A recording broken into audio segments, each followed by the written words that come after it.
I awoke from slumber this morning, the taste of salty bukkake sauce still on my lips, ready to start my productive day of candle making and whittling bars of soap into pleasing shapes. I turned on the old Steam Deck, since I was tired of playing Emily Holy Whore and Honey Pop 2, scrolled through my library, seeing if anything tickled my pickle. My cursor fell upon a title called Ogre Battle, the original for Super Nintendo. I have a few of my ROM libraries integrated into Steam through EmuDeck. I thought to myself, I haven't thought about Ogre Battle since my grandpa was around. I remember playing it as a kid, sitting cross-legged on the living room floor. Every once in a while, I would look back over my shoulder and see my grandpa was asleep on the couch, and his old wrinkly balls would dangle over the edge of the cushion from inside his shorts.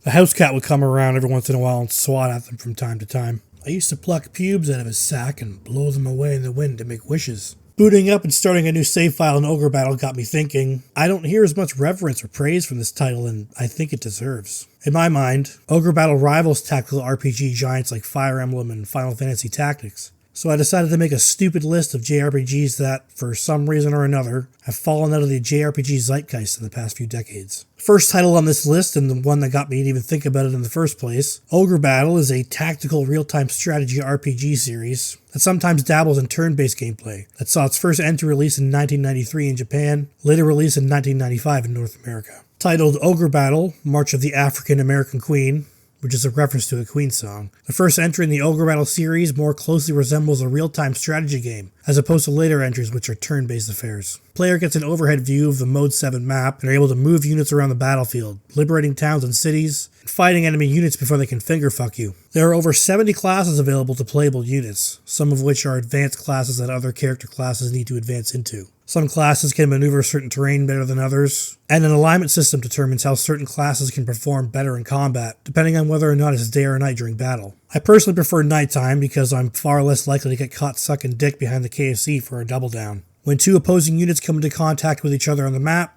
a battle for my virginity takes place. The player doesn't control the combatants directly, but chooses from a selection of 4 different approaches to combat, which the friendly units will follow. The player can directly influence combat by using items called tarot cards, which are gained from liberating towns and cities on the map. I got a tarot card reading once, and the filthy witch just immediately started bawling her eyes out upon flipping on the last card. I don't know what that means, but I took a shit on the floor and left. Ogre Battle was an incredibly ambitious game, cramming over 70 classes, a day-night cycle, and 13 different endings onto a Super Nintendo cartridge. That's no small feat, like when I crammed my tiny wiener into a Cheerio. A sequel was released in 1995 for the Super Famicom in Japan, called Tactics Ogre, Let Us Cling Together Ass to Mouth. It was later ported to the Sega Saturn and saw a North American release in 1997 on the PlayStation. This game more closely resembles other tactical RPGs that fans of the genre are more familiar with. Tactics Ogre takes place in a kingdom called Valeria, featuring main protagonist Kenny Curvecock, a member of a resistance force fighting against Valeria's occupying powers.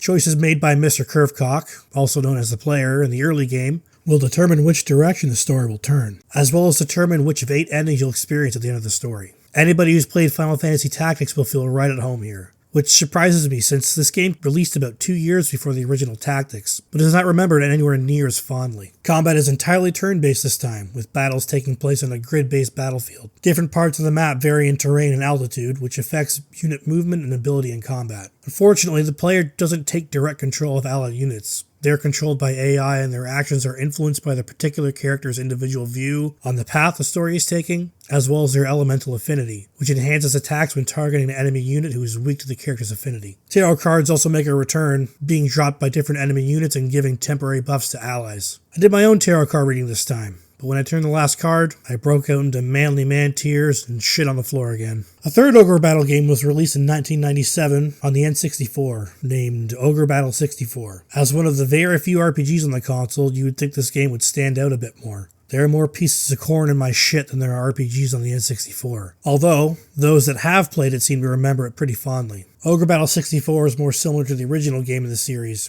Gameplay returned to a real-time based system. The main character this time is Beavis Bussyfart, a recent graduate of a military academy. Civil war breaks out and Bussyfart takes the side of the rebellion. Like in the original Ogre Battle, when opposing parties meet on the battlefield, combat ensues in a pre-rendered arena, with the units trading blows with each other. Classes also return, but this time, certain combinations of classes fighting together can lead to both units combining their effort to produce a more powerful attack. It's like mixing cola and Mentos, then inserting the top of the cola bottle into your ass. That's good. Ah!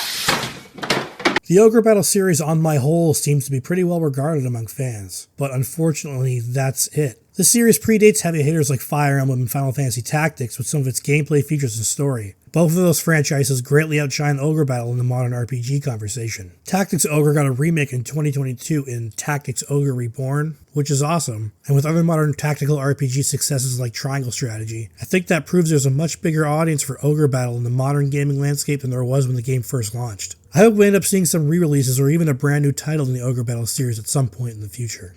Real quick, before we continue, pull down your pants, grab that meaty, girthy, throbbing, purple-headed horse cock, swing it around like a helicopter, and slam it right into that like and subscribe button. The PS1 is a JRPG powerhouse. Square Enix stopped developing RPGs for Nintendo when they decided to stick to cartridge-based media for the N64, which ended up with the PS1 getting some of the most legendary RPGs in all the land. This decision makes no sense to me, because you can more easily fit a cartridge up your ass than a CD-ROM. With absolute motherfuckers like nearly every Final Fantasy game ever made, if you include collections and re-releases, Valkyrie Profile, Xenogears, Suikoden 2, you'd really need to pull some wonderful brown magic out of your ass to stand out among that kind of competition. One such JRPG that is fondly remembered but seldom talked about is Legend of Dragoon. I remember seeing this game here and there when I was a kid and thinking the cover art looked cool, but like many other nearly retarded children, I passed on it for more well-known titles. Legend of Dragoon takes place in a world called Endiness, which closely resembles Middle Ages in real human history in terms of aesthetics, but contains some fantasy elements such as magic and bad dragons. Player takes control of the main protagonist, named Dart Fatcock, who is attacked...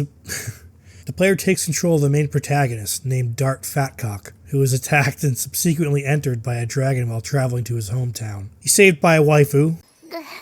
When he reaches his hometown, he finds it destroyed with all of his friends gone. Dart then sets off to rescue his stupid friend named Shauna, and the following series of events leads him and his party along their journey. The game is filled with great-looking CGI cutscenes that looked impressive even when compared to what Square was implementing in Final Fantasy at the time. It also uses a similar graphical trick that many PS1 titles use in that it implements pre-rendered backgrounds with character models superimposed on top, in order to show higher detail environments and still run well on the hardware. When it comes to battle, Legend of Dragoon is similar to its peers at the time, but with a few wrinkles. You can bring 3 party members into turn-based battles, with the player given the usual options like attack, guard, use items, or escape. When attacking an enemy, a QuickTime event thing happens, called an addition, where 2 squares slowly move towards each other. When they completely converge, the player can press a button to deal more damage. As you progress through the game, you unlock more of these additions that deal more damage but also require longer strings of inputs to pull off. Enemies can attempt to counterattack, which prompts the player to respond with another input to continue the combo. The system reminds me of Mario RPG and Paper Mario, making turn-based combat something you have to pay at least a little attention to if you want to get everything out of it.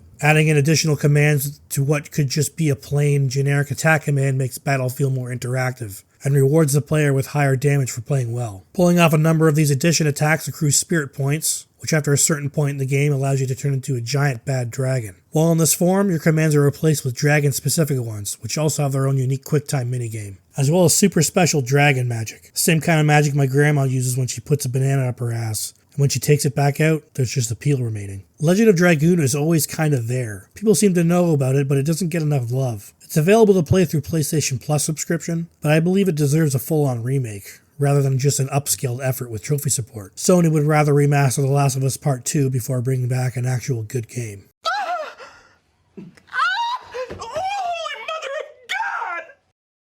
If you had told me when I was a child, long before the drudges of adulthood made me so cynical and jaded, that the Super Nintendo had a lot of great JRPGs, I wouldn't believe you. Final Fantasy VI, I could shit that out of my ass. Chrono Trigger, it's a stupid game about a dumb frogman and his dinosaur girlfriend. Hard pass. You don't even collect the Dragon Balls. Dragon balls across your forehead.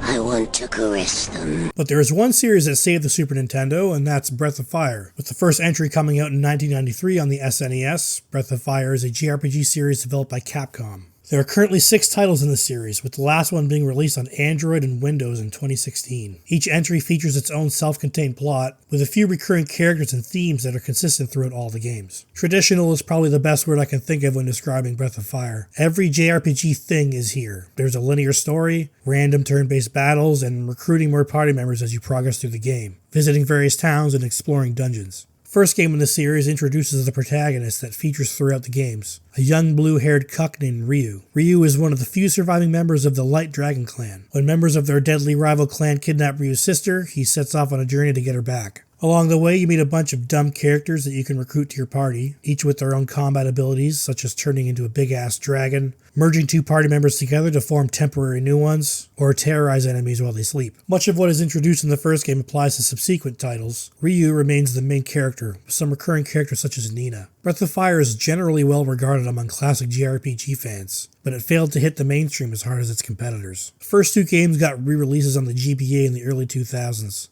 As well as a smattering of releases over the years on other Nintendo consoles in the form of virtual console releases or playable in the Switch online service. So at least a few of the games are easily available on modern platforms if you want to play them legitimately. Regardless of how you choose to access these titles, I highly recommend checking out the Breath of Fire series. Do me a favor real quick. Check under your foreskin. What's there? Oh look, it's Shining Force. Shining Force is a tactical turn-based JRPG that originally released for the Sega Genesis in 1992. It's actually a sequel to a first-person dungeon crawler called Shining in the Darkness, which is even more seldom remembered than Shining Force. I've checked under my foreskin numerous times, and I've yet to encounter Shining in the Darkness. The game takes place in the Kingdom of Gardinia. Players take control of main protagonist Jack Longrod, who was tasked with defeating a super bad guy named Cain in order to prevent him from resurrecting the Dark Dragon. As far as I'm aware, no other tactical JRPG of this kind exists on the Sega Genesis. Super Nintendo had its Fire Emblem and Tactics Ogre, and Shining Force is the Genesis answer to those titles. Gameplay consists of commanding you and your allies on a grid-based battlefield, with each unit able to move around the map, use items, and attack foes. As you would expect, defeating enemies and healing your allies earns you XP, which results in your characters leveling up and becoming stronger. Anytime between levels 10 through 20, you can promote a character to an advanced class, which resets their level and allows them to continue leveling up and accruing greater stat increases. Battles feature some big, detailed character sprites, and although they feature very limited animations, I still think the battles look pretty cool. Between battles, players take direct control of Jack Longrod, exploring towns and talking to NPCs, similar to exploration in other JRPGs. A sequel, called Shining Force 2 Electric Boogaloo, was released in 1993, also for the Sega Genesis. Story isn't directly related to the first game, but much of the gameplay elements are carried over and expanded upon in the sequel. In 1997, Shining Force 3 was released on the Sega CD, this time featuring fully 3D battle animations. The game came in 3 parts on 3 different discs, each one representing a different scenario. Fortunately, Europe and North America only got the first scenario, simply titled Shining Force 3, while all 3 scenarios eventually saw release in Japan over time. Shining Force 1 and 2 have a few re-releases here and there, with both eventually appearing on the Wii Virtual Console at some point, as well as PC via Steam. The series is also represented on a few of those compilation releases such as Sega Smash Pack Volume 1, Sonic's Ultimate Genesis Collection, and Sega Genesis Classics. Shining Force never got anywhere near as much praise and attention as Fire Emblem, and I think that's because Nintendo kept making Fire Emblem games and evolving the gameplay with each release until they hit it out of the park in terms of mainstream appeal with the waifu shit in the modern games. Sega just kinda stopped making Shining Force, not even fully translating and releasing the 3rd game in the series outside of Japan. It would be great to get the rest of Shining Force 3